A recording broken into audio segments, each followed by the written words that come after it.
Wa ammal kubra, dan adapun ciri-ciri kiamat kubra, ciri kiamat besar, yang pertama fa'awwaluha, yang pertama itu khurujul mahdi, keluarnya Imam Mahdi.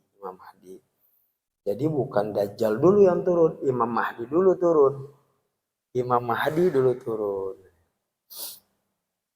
Kenapa Imam Mahdi turun? Karena waktu itu dunia itu isinya adalah kegelapan, isinya adalah penyimpangan, maka diturunkanlah Imam Mahdi. Nah, Imam Mahdi ini wahwa rajulun adzimusyani, seorang laki-laki yang berperangai luhur, yang akhlak budi pekertinya tinggi, min waladi Fatimah radhiyallahu anha, yang berasal dari keturunan Sayyidatuna Fatimah radhiyallahu anha. Yamla'u, katanya, yang dimana Imam Mahdi itu nanti akan mengisi al-ardo, seluruh bumi, qiston, dengan keadilan, wa adlan, yakni keadilan, kama muli'at dzulman wa juran, seperti halnya bumi dipenuhi oleh zulman, kegelapan, wajuron, dan kesesatan. Jadi awalnya banyak kesesatan, banyak terjadi kegelapan di mana-mana. Bukan nggak ada listrik malah banyak. Akhraja Ar-Ruyani, Imam Ar-Ruyani telah mengeluarkan hadis ini fi musnadihi, di dalam musnadnya. Wa Abu Nu'aim, dan Imam Abu Nu'aim, an Hudzaifah, dari Sayyidina Hudzaifah. Qala, berkata Sayyidina Hudzaifah, qala, bersabda Rasulullah sallallahu alaihi wasallam, al-mahdiyu, adapun Imam Mahdi, rajulun, yaitu seorang laki-laki, min waladi, dari keturunanku. Launuhu, adapun rupanya, launu Arabiun, rupanya seperti rupa orang Arab. Wajismuhu, dan badannya, badannya jismun Israiliyun, badan Israel. Bani Israel, kan Bani Israel itu bagus-bagus badannya, tinggi, besar. Kalau jisimnya orang Indonesia, Asia, kayaknya paling kecil dibandingkan dengan ras yang ada di muka bumi. Kalau Asia paling kecil. Face-nya dia lebih ke bule. Bani Israel lebih ke bule. Jadi kalau Arab itu kan lebih agak gelap kan, lebih agak gelap. Ala khaddihil aiman khalun. Nah, di pipi yang sebelah kanan itu ada tai lalat. Jangan-jangan Om Rudi itu. Itu kiri, dia kiri.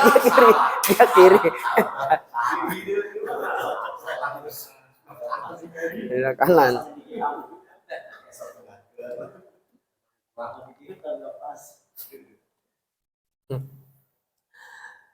Jadi cirinya katanya itu ada tai lalat sebelah kanannya.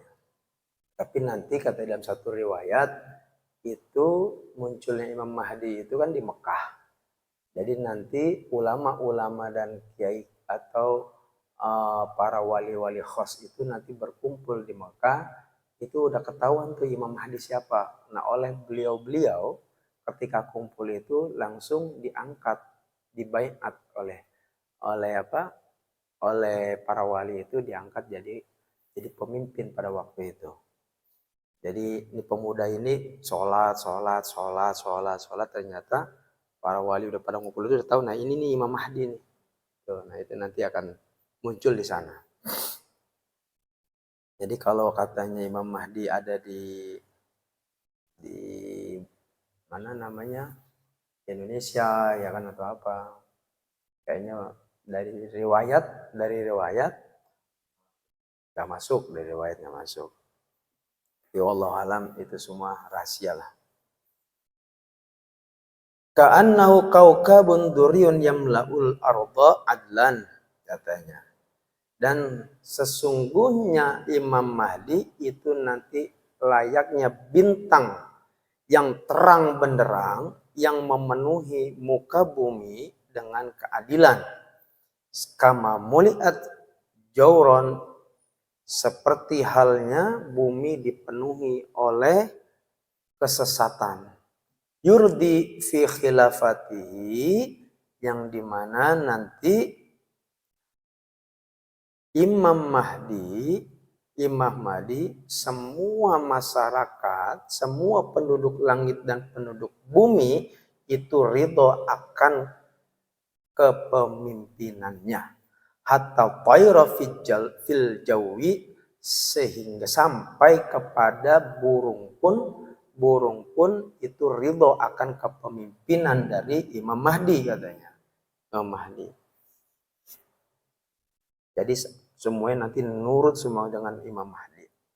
Itu akan terjadi namanya keadilan pada saat Imam Mahdi memimpin. Warawa Ahmad wa Abu Daud, dan telah meriwayatkan Imam Ahmad dan Imam Abu Daud, wa Tirmidzi dan Imam Tirmidzi, an Ibni Mas'ud dari Sayyidina Ibni Mas'ud. Qala, berkata Sayyidina Ibni Mas'ud, qala bersabda Rasulullah sallallahu alaihi wasallam, la tadhhabud dunya, tidak akan hilang ad-dunya dunya, wala tanqadi, dan tidak akan habis masa umurnya dunia, hatta yamlika rajulun min ahli baiti yuwatti'u ismi, sehingga akan merajai seorang laki-laki dari ahli keluargaku, yuwatti'u ismi, yang dimana namanya itu seperti namaku. Jadi namanya seperti namaku, kata baginda Nabi, yaitu Nabi Muhammad atau Ahmad. Jadi namanya nanti itu antara Muhammad dan Ahmad. Wa fi riwayatin, dan di dalam satu riwayat dikatakan wa khalqi, dan bentuk badannya katanya khalqi seperti bentuk badanku. Jadi perangainya, wajahnya mirip baginda Nabi. Wasaniha, lan utawi kang kaping done kubra khurujud dajjal iku metune dajjal akhir zamani, ing dalam akhir zaman.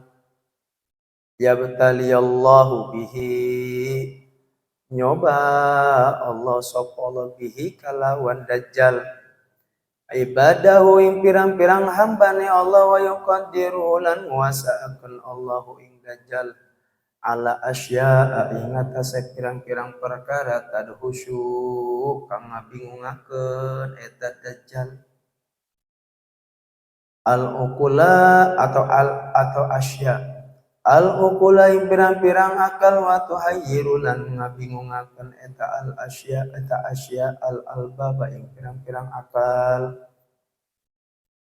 Yaghtaru biha kang ngabujuk biha kalawan asya sapa ba'dul ibadi setengah pirang-pirang hamba, wa yusbitu lan netepaken Allah sapa Allah man ing wong sabaqat kang andingi lau iman apa sa'adatu bahagia. Wa min amarati qurbi khurujihi, lan iku tetep saking pirang-pirang tetenger para keluar dajjal, qillatul amri utawi kedeke perintah bil ma'rufi kalawan ma'ruf, wan nahilan nyegah anil munkari saking kamungkaran, wasafud dima ilan meli akan pirang-pirang getih, warukunul ulama ilan condonge ulama ila zalmati maring pirang-pirang wong zalim, fataradudu lan mudar midar ila abwabil muluki maring pirang-pirang pantone raja, Wa yakhrujulan matu eta dajjal min nahiyatil masyriq saking arah wetan min qaryatin saking sawiji kampung min quroi Asbihan saking pirang-pirang desane tanah Asbihan yaqulu ngandi ka eta dajjal sahabi kadue mendung tur hujan sirah fayam turu maka hujan eta sahab wa ya'muru lan merintah dajjal hu ing sahab bil imsaki kalawan nyengker fayumsiku maka nyengker eta sahab wayam kusulan natapi eta dajjal fil ardi ing dalam bumi arba'ina ing dalam 40 yauman apane dina fabil hadis maka ing dalam sawiji hadis kulna ngandika ingsun sadaya ya Rasulullah wahai Rasulullah wa ma lubsulan iku apa utawi meneng dajjal fil ardi ing dalam bumi qala ngandika baginda Nabi arba'una iku 40 yauman apane dina yaumun utawi sawiji dina iku kasanatin kaya satahun wa yaumun lan utawi sadina iku kasyarin kaya sabulan wa yaumun lan utawi sadina iku ka Jumatin kaya sawiji Jumat wasairu ayam hilan utawi pirang-pirang saka karine pirang-pirang dinane dajjal iku ka ayamikum kaya pirang-pirang dina sira kabeh kul nangandika ingsun sadaya fadzalika mangka utawi mangkono fadzalika mangka utawi mangkono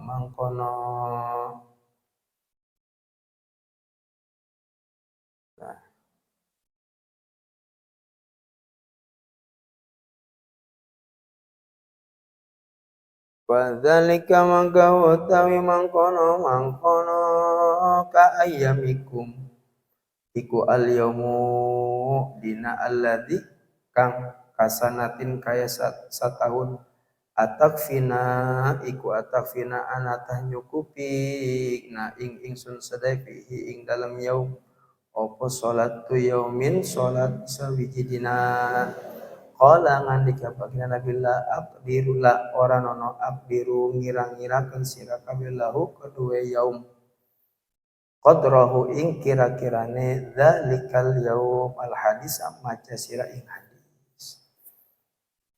Ciri yang kedua ciri yang kedua dari kubro, dari ciri kiamat kubro, khurujud dajjal, keluarnya dajjal. Jadi Imam Mahdi turun itu karena memang terjadi kegelapan, terjadi kesesatan di mana-mana kan. Nah, Imam Mahdi turun nggak lama turunlah Dajjal. Karena turun Dajjal itu sedang terjadinya benar-benar di yang namanya dunia itu sedang terjadi banyaknya penyesatan, banyaknya kemungkaran, banyaknya dosa berkelimpangan. Nah, jadi keluarnya Dajjal itu akhir zaman, pada akhir zaman. Yabtaliyallahu bi ibadahu, di mana Allah mencoba dengan sebab Dajjal itu kepada hamba-hambanya. Wa yaqaddiru ala asya, dan Allah memberikan kekuatan, memberikan kuasa kepada Dajjal terhadap segala sesuatu. Tadhushul uqula wa tuhayyirul albab, bahkan akal itu akan dibuat bingung oleh Dajjal karena saking saktinya Dajjal, sampai akal itu akan berpikir yang benar jangan-jangan Dajjal ini, karena saking hebatnya Dajjal. Dalam satu hadis bagi Nabi mengatakan siapapun orang yang ketemu Dajjal pada saat itu dia akan ikut Dajjal.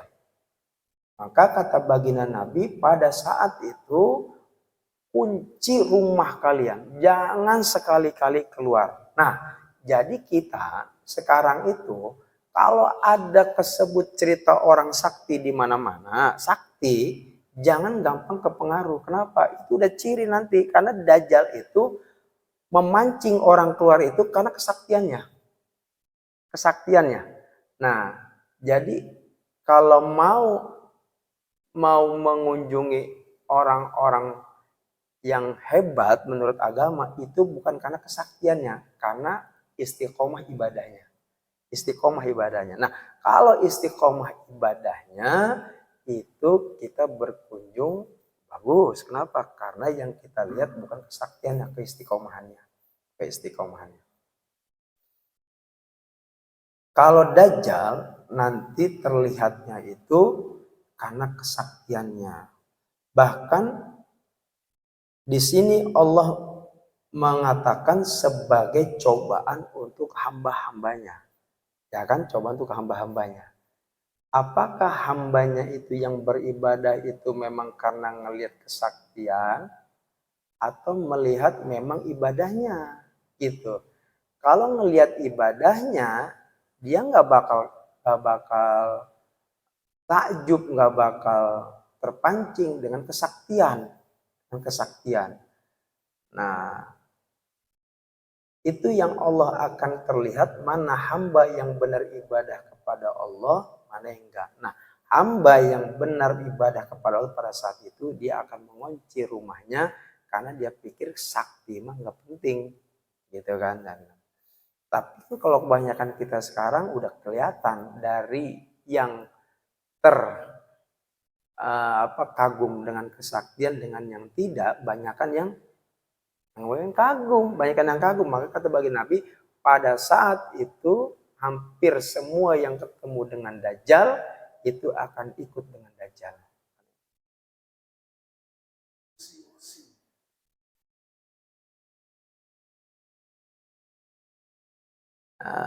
Yang taruh biha ba'dul ibad, katanya sebagian hamba-hamba Allah itu akan tertipu, akan terperdaya oleh Dajjal. Wa yusbitullahu man sabaqat lahu sa'adah, dan sebagian lagi akan Allah tetapkan dia selamat dan mendapatkan kebahagiaan. Mana ciri-cirinya dekat keluarnya Dajjal? Nah, wa min amarati qurbi khurujihi, dan sebagian ciri dekat keluarnya Dajjal, qillatul amri bil ma'ruf wa nahyi 'anil munkar.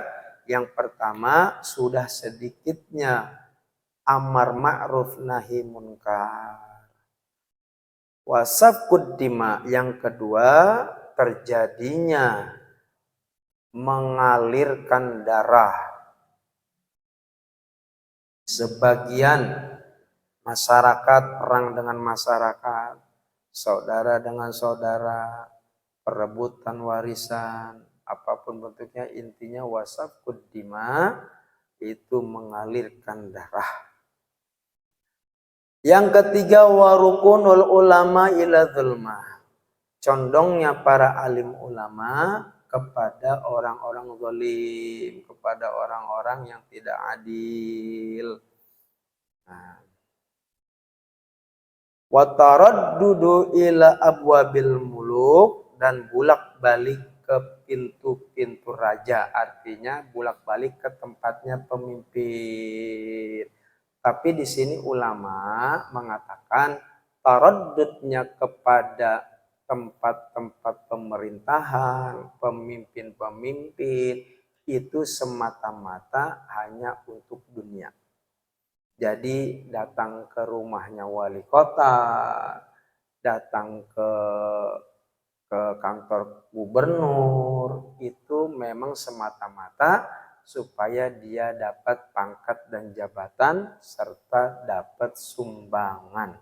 Artinya sebatas dunia. Tapi kalau ulama yang taraddud, yang bolak-balik ke pintu pemimpin untuk menasehati, itu yang paling utama. Karena kenapa? Kalau yang namanya pemimpin dijauhi oleh alim ulama, siapa yang mau nasihatin?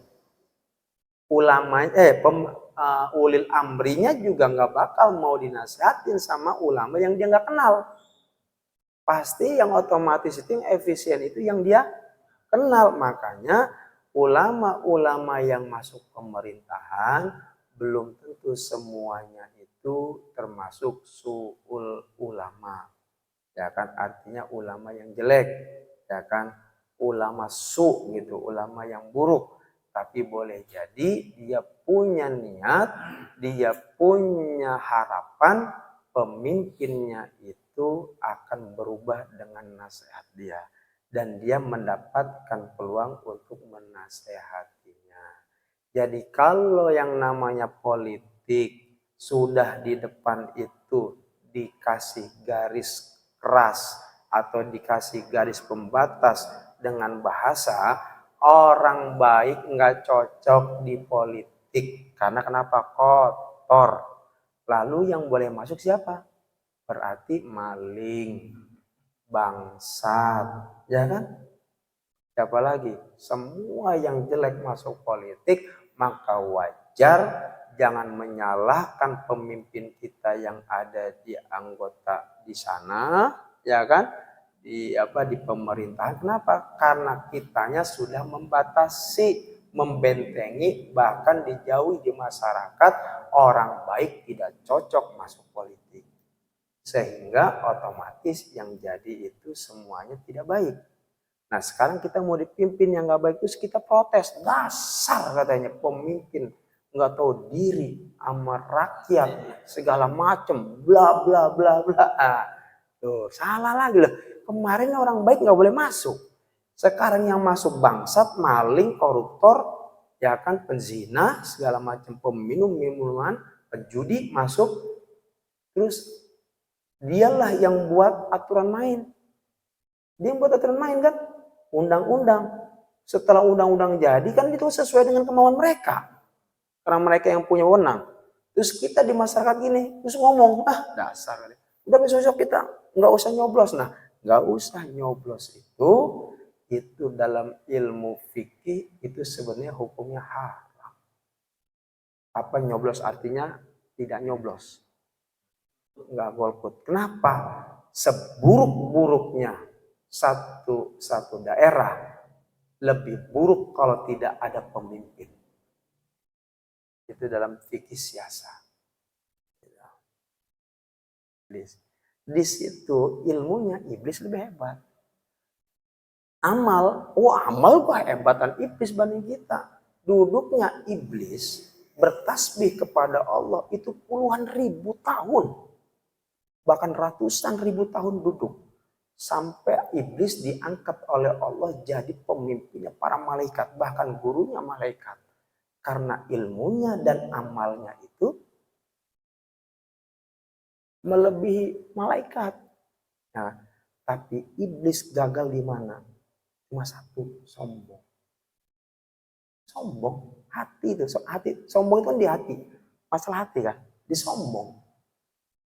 Nah, iblis turun derajatnya bahkan sampai dilaknat oleh karena kenapa? Karena sombong. Kita manusia, ilmu nggak ada, amal juga nggak kuat, terus sombong gitu, terus sombong. Kira-kira bagaimana posisinya? Waduh, gawat deh pokoknya. Nah, artinya walaupun ilmu dan amal, artinya semua ya hati itu balikin ke Allah. Walaupun ngomong dunia, tapi untuk mengagungkan agama Allah, untuk istilah membela agama Allah, itu tetap jadi pahala. Akhirat, apalagi akhirat, udah jelas ngomongnya akhirat, ngomongnya Allah. Kalau hatinya niatnya bukan karena Allah, tapi karena mau sombong atau mau ria, mau sum'ah, gak ada apa-apanya. Gak ada apa-apanya. Iblis itu paling hebat, iblis itu. Makanya luar biasa iblis itu.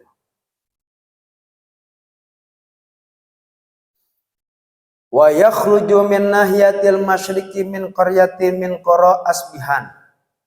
Dan Dajjal nanti akan keluar dari arah masyrik, arah timur katanya. Min qaryatin dari satu kampung, min qura Asbihan dari kampung yang berasal di tanah Asbihan. Asbihan ini Allah alam di mana nih? Yaqulu sambil berkata nanti itu yang namanya Dajjal lisahab kepada awan mendung. Awan mendung itu ditunjuk tuh sama Dajjal tuh. Umtur, hujan kamu. Fayum tiru katanya, fayang turu, hujan tuh. Wa ya'muru bil imsak fayum siku katanya. Dan Dajjal itu memerintahkan kepada saking saktinya ke yang namanya awan, tahan hujan. Tahan. Dari hujan, tahan, berhenti. Dari kering, turun hujan, langsung turun seketika itu.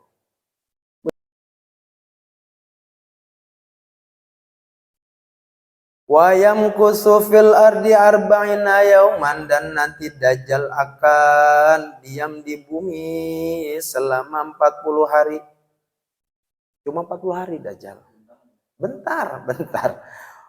Fafil hadisi, tapi katanya dalam 40 hari itu dunia itu akan hancur, artinya akan rusak serusak-rusaknya, cuma cukup dengan 40 hari. Karena 40 harinya Dajjal, dia itu sistematis katanya, terus hancurnya.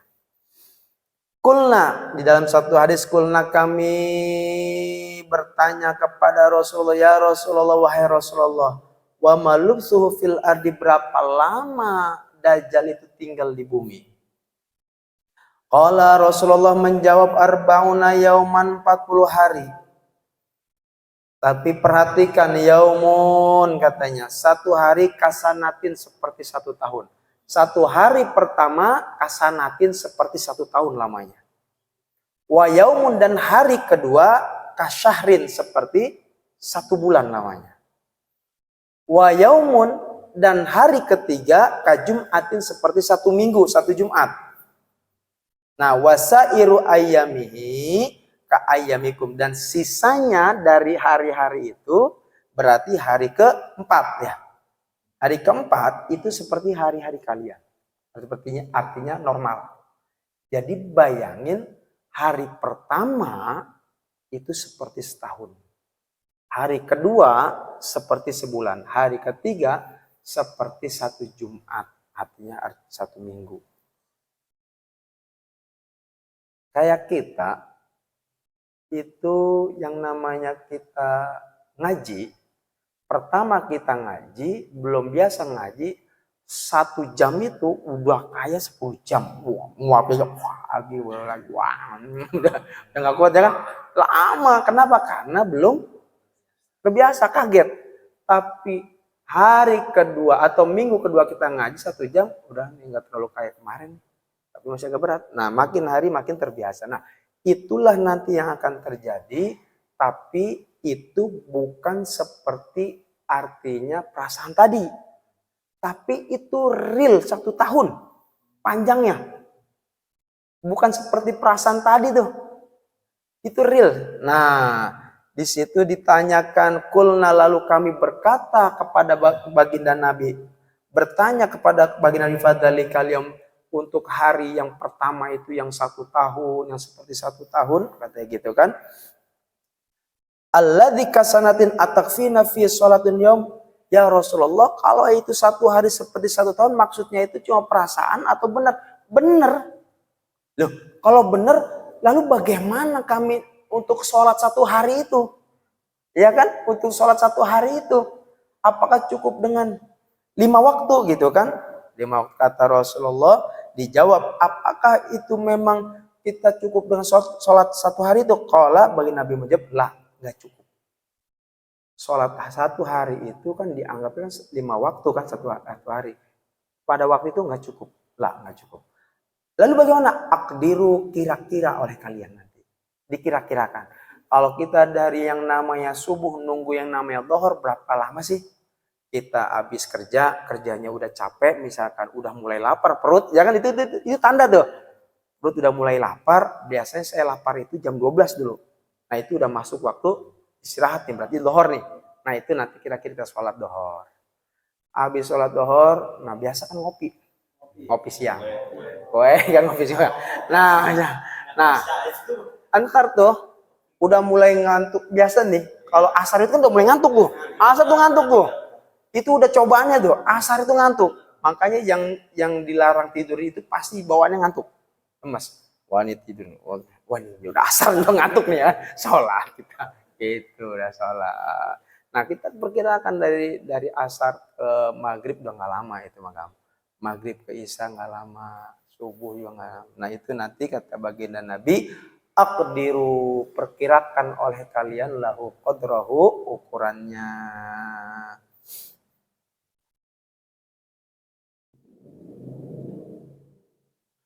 Wasalisuha wallahu a'lam bis